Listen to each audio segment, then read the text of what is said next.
sea lion was there, I said ba-boom, and surfed in, barrels all the way. Can I get into one of these?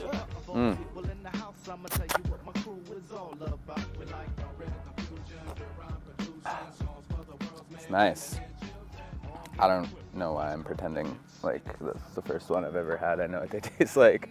So, not a heartwarming story about a band of friends coming together to make a whole bunch of quiches.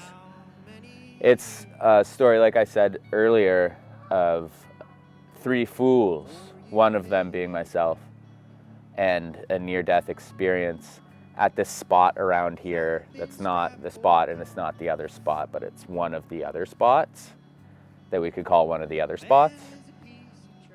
And this one of the other spots is a low tide spot, and it's beautiful. It's just picturesque. And when the sun is rising or setting there, you don't even need good waves to enjoy the place. They could be awful waves and it's still enjoyable. And that was kind of the case on this day. The waves were awful, but it was so tempting to just get in the water and splash around that the three of us got in there and we were splashing around, and there were some small little tiny waves. It was like when people say double overhead, this day was like double over calf muscle. So it was maybe like just above your knee size waves, which can be fun, and it was fun. But we were in the water for a while, mostly just goofing around. There was no wind, and it was really easy to talk to one another, so we were shooting the shit and having a good time. And we saw it really, really close by.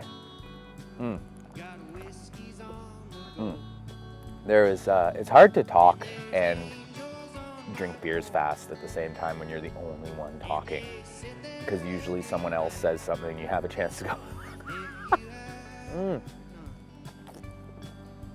So true. But I'll just have to make those pauses for myself, I guess, and agree with myself after I make a point. We're surfing, small waves, beautiful day. Basically, I think this all happened because we just didn't want to get out of the water, but we were a little bit bored with the waves because we'd been out for so long. So we were wanting to stay in the water, but wanting something else to do.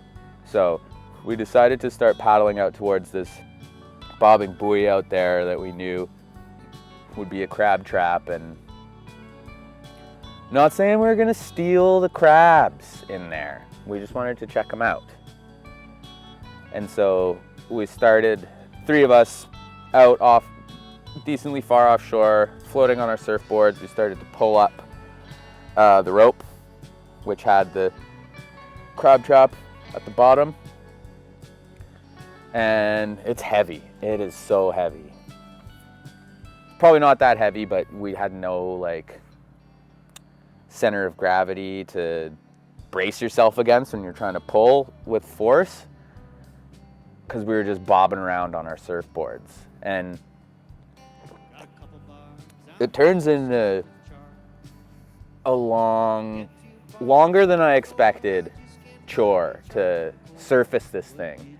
And we're taking turns and we're huffing and puffing, and it's that stupid thing that happens to me personally a lot, but I'm sure other people suffer from this too, where it's like, no matter how stupid the thing is that you're doing, if you've done it for long enough already, you feel like you have to finish doing it. Otherwise, it would have just been a complete waste. Even if the whole thing's a complete waste of time in the end, it's like this stubbornness that kicks in at a certain point where we're like, well, we've come this far, we can't just drop it. And so we keep hauling on this thing, and it's, we think, coming up, but it's kind of hard to tell. And the whole time, as we're taking turns pulling on this thing, kind of going underwater and then surfacing again, just pulling, we've been switching positions a little bit, and we haven't been paying attention to our surf leashes, which were still attached to each of our ankles and then to our boards. And so we're getting a little bit tangled, but we're still like, we gotta finish this. We gotta finish this. I just want to see the crabs in there. And finally, this thing starts to hit the sunlight. It was a beautiful day, and there was lots of sunlight out there. So when it finally hit this crab trap, it was glorious. It was, we had done it. There was a point where we should have turned back and just dropped the thing. But, we persevered, and we got it up, and we could see it, and it was coming up. And so we were trying to get a hold of it, but we couldn't quite hold it at the surface because it was so heavy. And then all of a sudden we realized that not only are we barely able to hold this heavy thing up without just dropping it and letting it sink back down to where it was, our surf leashes is kind of wrapped around it in a way where if we were to drop it, we'd be going down too. And so it was this moment where it was a bit of that must have been crazy. You're right. I'm doing my interviewing myself kind of thing, so I have time to drink this.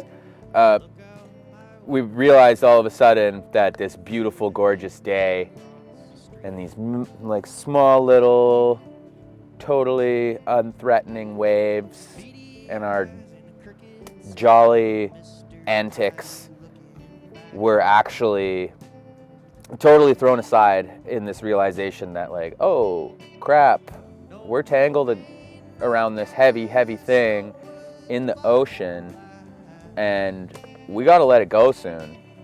And so one by one we popped off our surf leashes, and it took a little while to untangle ourselves, but we basically just dropped it once we were free of it and paddled away. And we could have died out of sheer stupidity, really, is what it was. Yeah. Think about that day a lot.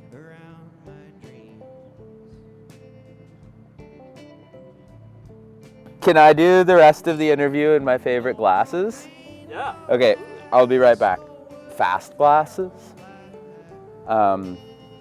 because they just kind of exude speed and how fast I can go. Running, driving, motorcycles, bikes, whatever. These glasses basically like are a resume that you gotta agree with that guy can go fast.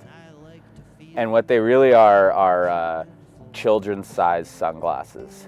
And not these ones in particular, like these aren't my favorite pair of glasses. It's my favorite style of glasses. They're great for so many reasons, and I try and pepper them into my life as much as possible. Reason number one why they're great, I already said it. Look how fucking fast I can go. Reason number two is a lot of the times when you're wearing sunglasses, it's not because you don't want to see the sun, it's just that it's a little bit too intense for the naked eye. And these ones are great because the slim lens and frame on there allows sun to come in from the top of the glasses and often the bottom of the glasses if you're looking up or something. They're so small that you get some sun in the sides. And reason number three is I don't really have one actually, but they're like, it's hard to argue with how cool these are. And they're definitely making me drink the beer faster, which I guess is the whole point of this. Sneaky Weasel. That's my promotion. Is it okay if I plug some of my own products? Yeah, It's go for it. a bit like a cash grab for me as well. Rat Torch. It's a beautiful product if you know, you're more of a DIY person. It's an amazing product. You basically isolate the spot where the rats are entering your domicile, and you find that hole. And you get the Rat Torch. It's handheld. Doesn't need to be hooked up to a propane tank or anything. The technology has really made it a much better product over the years. So it's all handheld, butane. You just wait for that sucker to show up and torch them. Another product I have, it's called a rat hammer. It's basically just a repurposed hammer, but you know, they're a bit lighter in the head. You don't need much of a hammer to kill a rat. That house I was mentioning earlier had some serious rodent problems, and it infuriated me because they were unwelcome guests and they weren't paying any rent, they weren't buying any groceries. We were supporting them, and honestly, they had been squatting there before we even got there. So the fact that we moved into this situation where there were such freeloaders around, just not chipping in, it's really got my goat. So I like to promote those products, one, because I'm sponsored by them and they'll give me just $3, $4, maybe even $5 per mention. So I try and pepper those around as much as I can, along with the fast glasses. It's part of my contract that when I promote their company, they want me wearing these because they realize how they'll help me be more influential with the young, hip people. And yeah, sorry, that's all of my my cash grab plugs that I have.